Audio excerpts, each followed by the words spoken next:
तो हेलो दोस्तों, इससे पहले हम लोगों ने गंगा के पंच जो प्रयाग है उनके बारे में समझा है और गंगा को समझा है। आज से हम लोग समझने जा रहे हैं गंगा की सहायक नदियाँ। तो हमारा आज का टॉपिक है गंगा की सहायक नदियाँ, जो कि बहुत ही ज़्यादा इम्पोर्टेंट होता है, क्योंकि जैसा कि हमने पहले भी बताया था कि इससे प्रश्न पूछे जाते हैं। गंगा की सहायक नदियाँ, है ना। तो लिखते चलेंगे आप लोग भी, गंगा की सहायक नदियाँ। अब गंगा की सहायक नदियों को पढ़ने के लिए हम लोग इन्हें दो भागों में विभाजित करते हैं। हमारा जो पहला विभाजन होगा, तो पहले इनको लिख लेते हैं, फिर इनके बारे में अलग अलग इनके विषय में भी हम लोग समझने की कोशिश करेंगे। जैसे रामगंगा,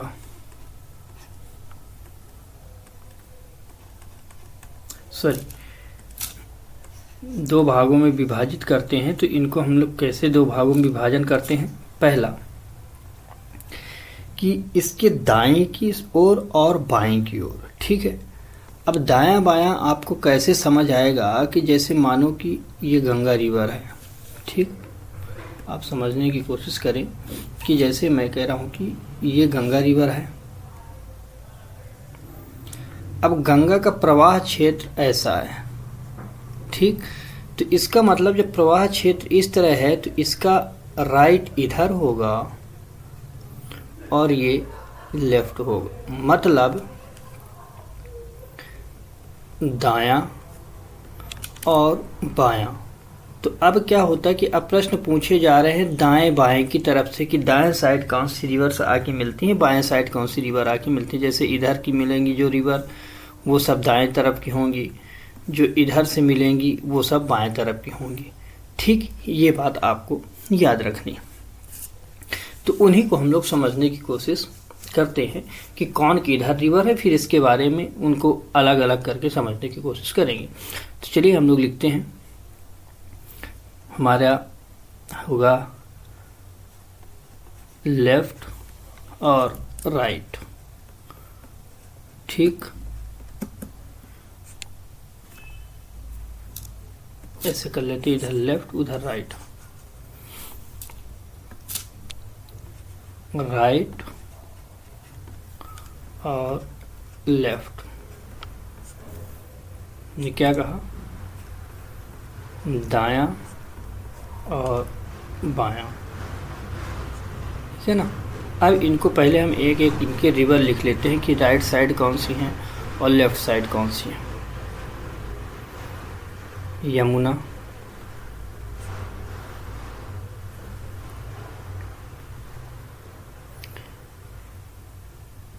इसी के साथ यमुना में कुछ सहायक नदियाँ मिलेंगी, तो यमुना की कुछ सहायक लिख लें क्योंकि इसी की ट्रिब्यूटरी में आती हैं ये। तो इसमें सहायक जैसे मिलेगी आपको चंबल,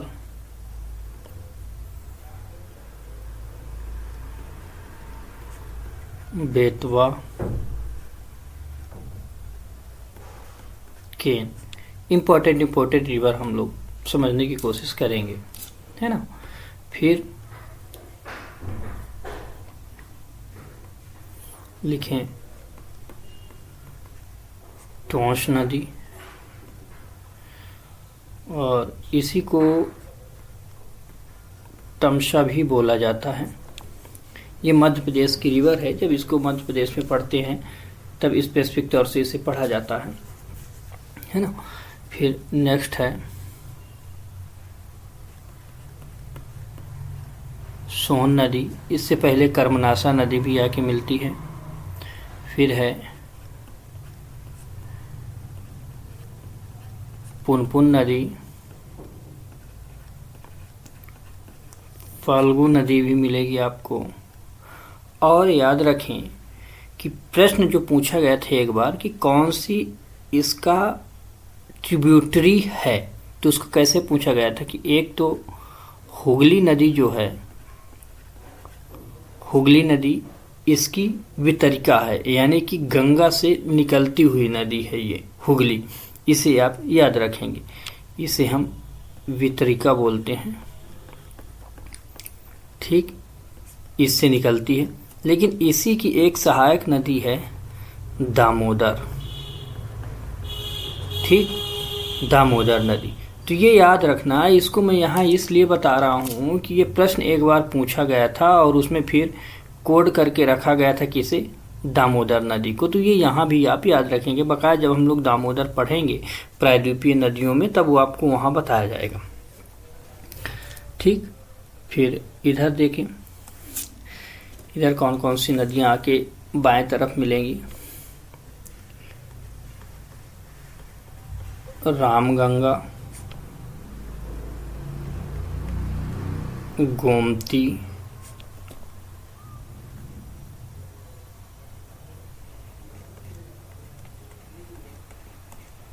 घाघरा, गंडक, एक बूढ़ी गंडक भी है, कोसी,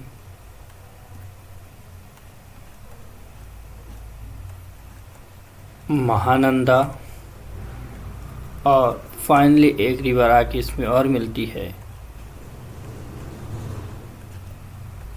ब्रह्मपुत्र।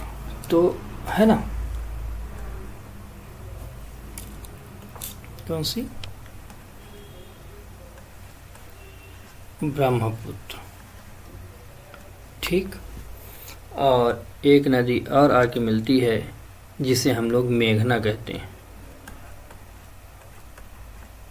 तो इनको ये समझना है कि गंगा ऐसे आके मिल, ऐसे जब गंगा इधर टर्न होती है तो इस डायरेक्शन से आके यहाँ से ऐसे मिलेगी ब्रह्मपुत्र।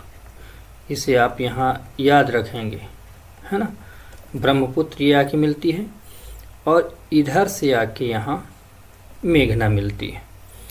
ये बात आपको समझ आए? तो इतना जो ये पूरा पार्ट है इसका, ये जो पूरा पार्ट होगा यहाँ से ये पूरा पार्ट इधर का, ठीक, ये पूरा पार्ट कौन सा होगा, राइट का, राइट। और इधर का ये जो पूरा पार्ट है, ये जो पूरा पार्ट है ये पूरा लेफ्ट का होगा। ठीक, कौन सा पार्ट होगा ये, लेफ्ट का। तो ये बातें आपको ऐसे करके याद रखनी, ये लेफ्ट का पार्ट होगा। ठीक है ना, इतनी बातें आपको पता चली। अब इनके बाद हम लोग इस रिवर का एक एक करके समझने की कोशिश करते हैं, एक एक नदियों को। तो पहले क्यों ना हम इनका एक मैप ड्रॉ कर लें इन नदियों का, ताकि हमें समझने में आसानी हो। ठीक, तो एक मैप बनाने की कोशिश करते हैं हम लोग इन नदियों का, ताकि आपको ये क्लियर रहे कि कौन सी नदियाँ कहाँ हैं, कैसे आके मिलती हैं, ताकि कन्फ्यूज़न ना हो इन नदियों के विषय में। तो चलिए हम लोग एक मैप बनाते हैं।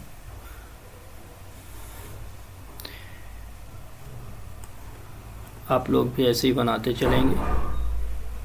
ये गंगा नदी, इसका नाम क्या है, गंगा। ठीक, अब इधर से आके मिलेगी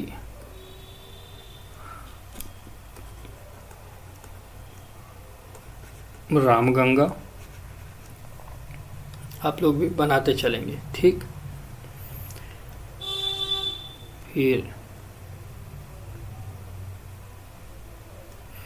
आगे मिलेगी गोमती। ठीक,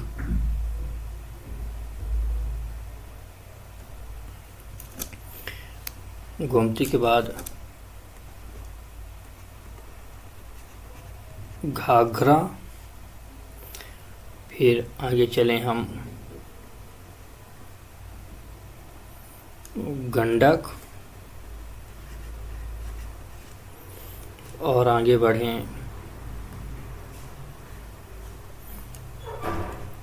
कोसी, और आगे बढ़ें तो यहाँ आके मिलती है महानंदा।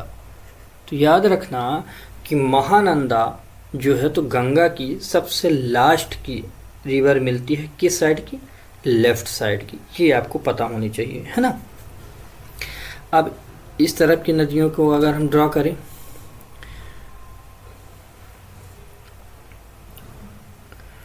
तो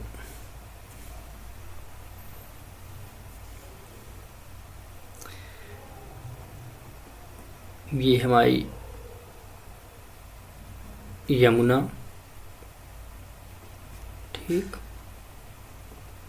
यमुना ने कहा कि यहाँ से आके इसमें चंबल मिलती है। कौन सी मिलती है,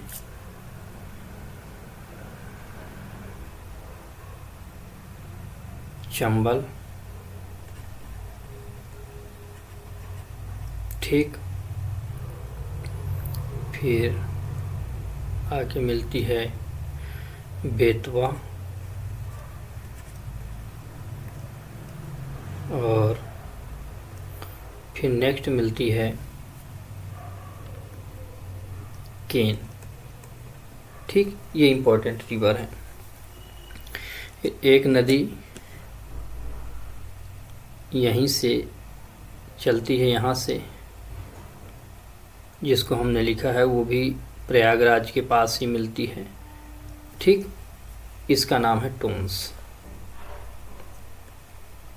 ठीक, जिसे हमने तमसा भी लिखा है।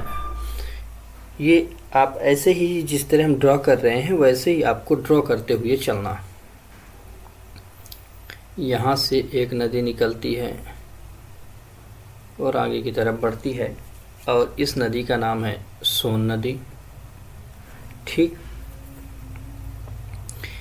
यहीं एक नदी और मिलती है और उस नदी का नाम है क्या, जो कि हमने बनाया है, और वो नदी है पुनपुन नदी, ठीक, को मिलेगी पुनपुन नदी। फिर यहीं से एक नदी और है जो है कि फाल्गुन नदी,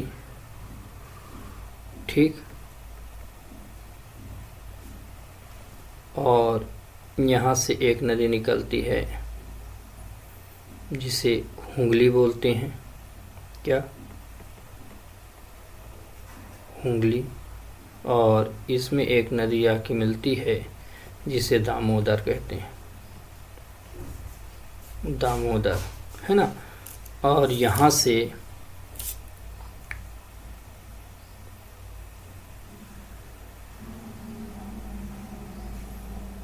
ये नदी आके ऐसे मिलती है ब्रह्मपुत्र, ब्रह्मपुत्र। और यहाँ से एक नदी आके मिलती है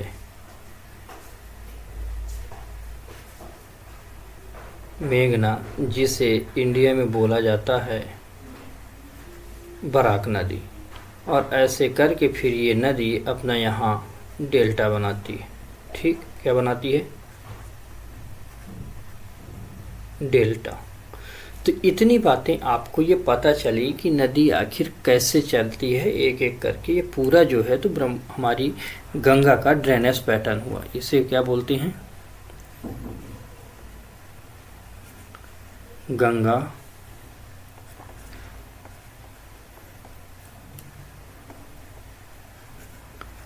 ड्रेनेज सिस्टम,